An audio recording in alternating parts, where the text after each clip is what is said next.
Hi students. I'm going to go ahead and get module 5 up and posted, but what I wanted to do was try something a little different because this module is going to be much more information, but I also wanted to try to break up the lectures so that I could maybe have a better chance of getting them recorded and getting them uploaded on the video. So what I wanted to do is talk to you. This is the elements of sustainable practices in agriculture, and to understand sustainable agriculture and to understand where we want to be headed in a direction in sustainable ag is we've got to look at what the components are. So there are three key areas that address sustainability. One is livestock production. The other is soil, water, and nutrients. And then the third is crop practices and technology. This module, this 5A lecture, is going to cover basically an overview of what all of those are, and then I'll go into more detail with the other lectures. Livestock production in Texas, just to give you an overview compared to the US, we have cattle, which will include beef and dairy on pasture or on feed, poultry, sheep, goats, and swine. And if you look at the table, I wanted you guys to understand where the data is coming from. I did go to the USDA data portal, and this is for December 2020 or January 2021. So the data is relatively current. In the species with cattle, there are 13.1 million head of cattle right now in Texas compared to 93.6 million in the US. Poultry, there are 14.5 million broilers in Texas, and then there's 188.5 million in the US. More of your poultry houses are going to be in the southeastern part of the US, Arkansas, Louisiana, Mississippi, Alabama, Georgia, areas like that. We do have some poultry production facilities here in East Texas. There's quite a bit in the Mount Pleasant, Mount Vernon, Pittsburgh area with Pilgrim's Pride. Sheep and lambs, there's 0.7 million.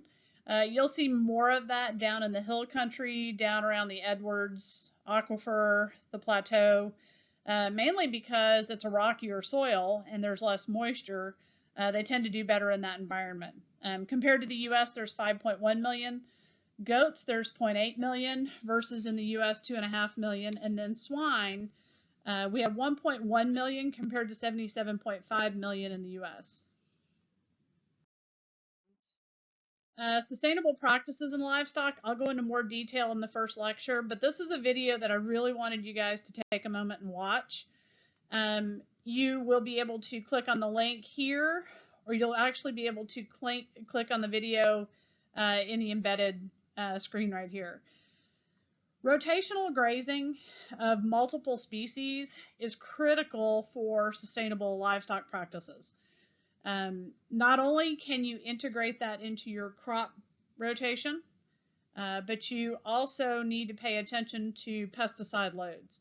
When it comes to animal husbandry, animal practices, we really do have to be careful about parasites. And one of the things that we have unintended consequences is that by deworming livestock on a regular basis, we've now created some superpopulation of parasites that are now immune to the various pesticides in use. So some of the practices that we can use would be rotational grazing. And if you'll actually watch this video, the gentleman that's talking about it is up in Tennessee, but he embodies what sustainable livestock production is. And I really encourage you to watch the video because I'm going to have some quiz questions from the video itself. The soil. So looking at the soil, and once you've just watched that video, you'll notice that for 10 years they didn't amend the soil with anything. And as they move the livestock through the natural progression and using just a few days on each rotation, has added much more organic material to the soil than if they were to come in and heavily fertilize with chemical fertilizers. So we look at soil. You have to take it from the approach that it needs to be a healthy ecosystem. It is like a microbiome, if you will, below the surface. We also need to look at nutrients. We need to look at the pH of the soil, what type of soil is there, and what kind of erosion control are you implementing in your management practices. The next topic is water conservation and usage. One of several things that we need to consider, especially in Texas, is that we can go through periods where we have basically a monsoon season, or we have periods of extended drought. So managing water is critically important. We also have to take into consideration that we have a large number of people moving into the Dallas-Fort Worth area, and the lakes are basically the lakes become our backbone for our water systems. And what's happening is we're not able to keep up production to meet the needs. So some of the things that you can look at as a producer, even if you're working with a very small piece of property, is rainwater gardens. Basically, this area collects runoff. If you plant the right plants, it treats the water, and then you can actually have it move into a storage holding area like a small pond. The Texas AgriLife watershed management class, which I do recommend all of y'all taking, essentially talks about leave vegetation around drainage areas. They look at Lake Lavon as one of the specific watershed areas in North Texas that we need to be concerned about. And we in neighborhoods and homeowners associations and cities, they have a requirement that you keep grasses at a certain height. And then if you don't, you're likely to get a not so friendly letter in the mail saying, hey, your grass is too long. But the problem that we've run into is that in many cases, we're also mowing that vegetation in ditches, creeks, streams, things that lead to the lakes. The issue with that is that vegetation, when we allow it to grow in its natural state, the roots go deeper and they hold the soil. But they also hold some of the water from actually all rushing into the lake. And so those are some things that we need to look at as a community, is what can we do to encourage municipalities to allow some vegetative growth around those drainage areas. One of the other things that we want to look at is no-till practices. If we leave the roots from crop residue, or we take crop residue, if you take, for example, you're harvesting corn, leave the corn stalks, leave the roots in the ground, but as we take the top of the plant, run it through the combine, we return the chaff, which is the cut up portion of the leaves and the stem after the cob is, the actual corn is harvested.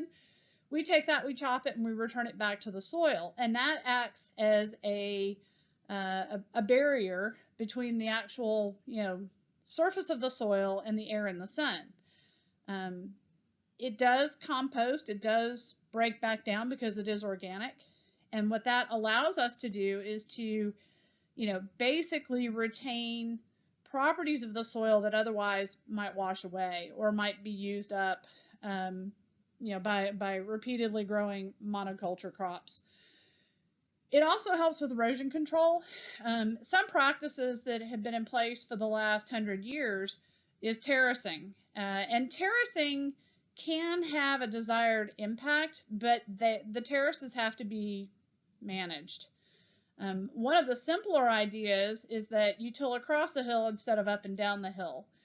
If you can go with a no-till seed drill where you're not actually having to disturb the soil, the nutrients are not being exposed to the environment or to rain where they can be basically leached out of the soil by rainfall. So those are some things to consider. Leaving green belts or leaving areas where trees can take root and those roots can hold the soil in drainage areas is another valuable concept in sustainable ag. And then lastly, if you're in a neighborhood, you can look at rainwater harvesting. Farms and ranches in areas that are typically known as having a low rainfall amount. Dairies in New Mexico, they have a rain catchment system where up to 90% of the water that is used in their operation can be recycled if it's not lost to evaporation. So rainwater harvesting is important. Again, if you live in a city or in a subdivision, you have to make sure that that you're allowed to do this, and that if there's permits required to install a rain catchment system, that you make sure you abide by that. And then lastly, we want to look at crop practices and technology. You've heard me talk about different cropping strategies. Cover crops are going to be one of those things that instead of only using the land for 6 months of the year, the other 6 months of the year, you can either plant a cool weather crop, or you can plant a crop that is an annual that will die back, that will basically act like green manure. If you come through and you do till that field, you till that crop back under, and the nutrients from that crop then contribute to the growth of your actual cash crop. No-till drill planting it's a great alternative to coming in and having to, first of all, having to do multiple passes, which increases your wear and tear on your equipment and your cost of fuel and time. If you can make one pass and use a seed drill with your equipment, it's much more efficient and it's much more cost effective. For a small area, if you're going to plant small, basically row crops that you're managing either by hand or with a very small tractor, why not look at using some companion crops? And we'll go into more detail about what some of those are. You can also use mulching or like a weed barrier or a fabric cover. And then composting. Composting is probably one of the best ways to return nutrients to the soil and to reduce the amount of waste that's going into landfills. If you are not composting and you have a location in your yard where you can, composting can be a relatively small amount of material, or it can be a massive area where you need heavy equipment to actually turn the compost and manage it. And then we want to look at green manure crops. That would tie into cover crops, but green manure crops are intentionally planted so that they can be turned under before the next growing season. And typically this is going to be something that's inexpensive, but adds enough nitrogen back to the soil to make it worth the time to do it. And during that time when that green manure crop is growing, the roots are holding the soil. The grasses are actually converting sunlight to carbohydrates and plant proteins, and you're able to see less damage, less erosion done to your soil. But before any of that can happen, and we've talked about it before, is you must do a soil test. Get a soil test done.